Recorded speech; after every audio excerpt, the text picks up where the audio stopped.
ఏపీలో వైసీపీ హయాంలో జరిగిన అవకతవకలు విధ్వంసంపై టీడీపీ ప్రభుత్వం వరుసగా శ్వేతపత్రాలు విడుదల చేస్తోంది.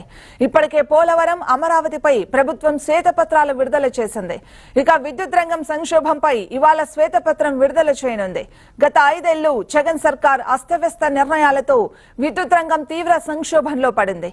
జనంపై భారం మోపుతూ తనకు కావాల్సిన కంపెనీలకు మేలు చేస్తూ ప్రభుత్వ ఖజానాను జగన్ దివాలా తీసేలా చేశారు. గత సర్కార్ తప్పిదాలతో ఏకంగా 1,38,000 కోట్ల రూపాయల మేర అప్పుల్లో కూరుకుపోయింది. ట్రూ అప్ పేరిట భారీగా విద్యుత్ ఛార్జీలను పెంచేశారు.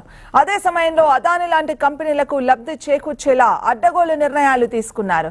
తాడేపల్లి ప్యాలెస్ నుంచి వచ్చిన ఆదేశాల మేరకు ప్రణాళికా లోపంతో ఇష్టారాజ్యంగా అప్పులు చేశారు. దీంతో యాజమాన్య నిర్వహణ లోపాలతో విద్యుత్ సంస్థలు అప్పుల ఊపిలో కూరుకుపోయాయి. దీంతో విద్యుత్ రంగం పూర్తిగా కుదేలైంది. జగన్ హయాంలో విద్యుత్ రంగంలో నష్టాలు పెరుగుతూ వచ్చాయి. 2014-15 నాటికి 6,625 కోట్ల మేర నష్టాలు ఉండగా 2023-24 నాటికి అవి 34,390 కోట్లకు పెరిగాయి. జగన్ పాలనలో విద్యుత్ కొనుగోలు కూడా భారీగానే పెరిగింది.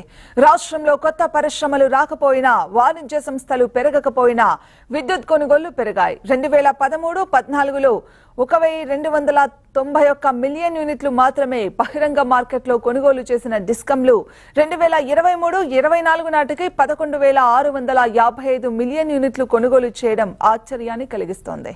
జగన్ హయాంలో అడ్డగోలుగా నిర్ణయాలు తీసుకున్నారు. 2014 నుంచి 2019 కాలంలో వైసీపీ ప్రభుత్వం లేకపోయినా ఆ సమయానికి సంబంధించి ట్రూ అప్ ఛార్జీల కింద 3,669 కోట్లను ప్రజల నుంచి వసూలు చేశారు. ఒకవైపు విద్యుత్ ఛార్జీలు పెంచుకుంటూ పోతూ మరోవైపు థర్మల్ యూనిట్ల సామర్థ్యాన్ని పెంచకుండా పెరిగిన డిమాండ్ పేరిట బయట నుంచి ఇష్టం వచ్చినట్లు అధిక ధరలకు విద్యుత్ కొనుగోలు చేశారు. విద్యుత్ సబ్సిడీ 14,000 కోట్లను డిస్కంలకు చెల్లించలేదు. వీటన్నింటిపైన నేడు సీఎం చంద్రబాబు శ్వేతపత్రాన్ని విడుదల చేయనున్నారు.